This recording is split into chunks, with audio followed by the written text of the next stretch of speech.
Umusozi wa Kalisimbi numwe mu miremire muri Afrika, ukaba ahantu nyaburanga u Rwanda rufite akurura ba mukerarugendo baturutse hirya no hino ku isi bitewe nuko ufite ibintu byinshi cyane bidasanzwe n'amateka yihariye. Kalisimbi iherereye mu majyaruguru y'uburengerazuba bw'u Rwanda ku mupaka uruhuza na Repubulika Iharanira Demokarasi ya Kongo, ibarizwa muri parike y'igihugu y'Ibirunga mu majyaruguru y'u Rwanda. Izengurutswe n'ibindi birunga byinshi birimo Bisoke, Mikeno ndetse n'Ikirunga cya Nyiragongo cyo giherutse kuruka mu minsi ishize. Nubwo bitazwi neza igihe umusozi wa Kalisimbi wavumburiwe n'amateka yayo mu gihe cy'abami, ariko hari ibintu byihariye birangwa kuri uyu musozi. Urugero, iki kirunga cya Kalisimbi geruka kuruka mu myaka 850 mbere y'ivuka rya Yezu, kibarizwa mu birunga byazimye bitakiruka. Uyu musozi ufite uburemure bwa kilometero 4000 na metero 519. Ni umusozi wa karindwi mu miremire muri Afrika, nawo muremure mu misozi y'uruhererekane rw'ibirunga iherereye muri Afrika y'Iburasirazuba yizwi ku izina rya Mufumbiro. Ibyinshi muri ibi birunga ntibikiruka uretse Nyiragongo na Nyiramuragira biherereye muri Repubulika ya Demokarasi ya Kongo. Umusozi ukuze muri yo ni Sabyinyo iri hagati y'u Rwanda na Uganda ndetse na Kongo. Izina Kalisimbi ryaturutse ku ijambo ry'ikinyarwanda amasimbi bitewe n'urubura ruhora ku gasongero k'uyu musozi. Haba mu gihe cy'imvura cyangwa cy'izuba, umusozi wa Kalisimbi uhabona urubura ruzengurutse uyu musozi, ibintu bigaragaza ubukonje bukabije buba kuri uyu musozi buhora munsi ya -0 mu gitondo ndetse no mu ijoro.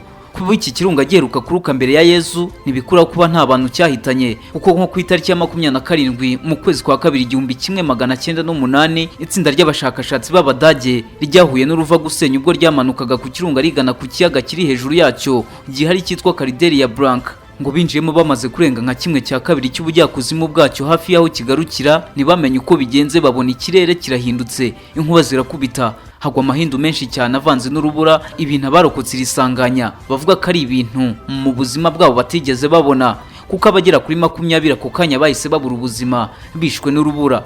Ubwo ibi byabaga hari ku ngoma y'umwami Yuhi wa gatanu Musinga, nyuma y'igihe gito abazungu bageze mu Rwanda. Kalisimbi igizwe n'ibyobo byinshi byagiye bikorwa ubwo iki kirunga cyarukaga. Icyobo kinini muri byo ni cyiswe Caldera Blanca, kirimo amazi atajya kama cyangwa ngo yiyongere nubwo hava izuba cyangwa hakagwa imvura nyinshi.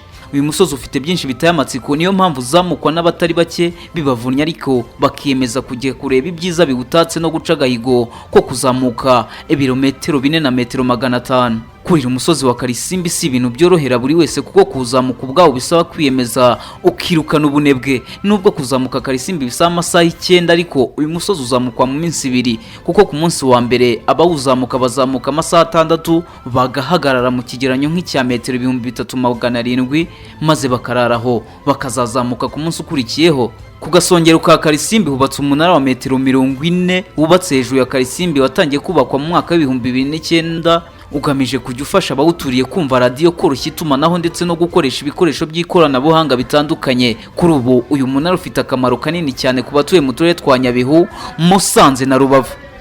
Ndi Berwa Gakuba Prudence, iyi ni Isango Star.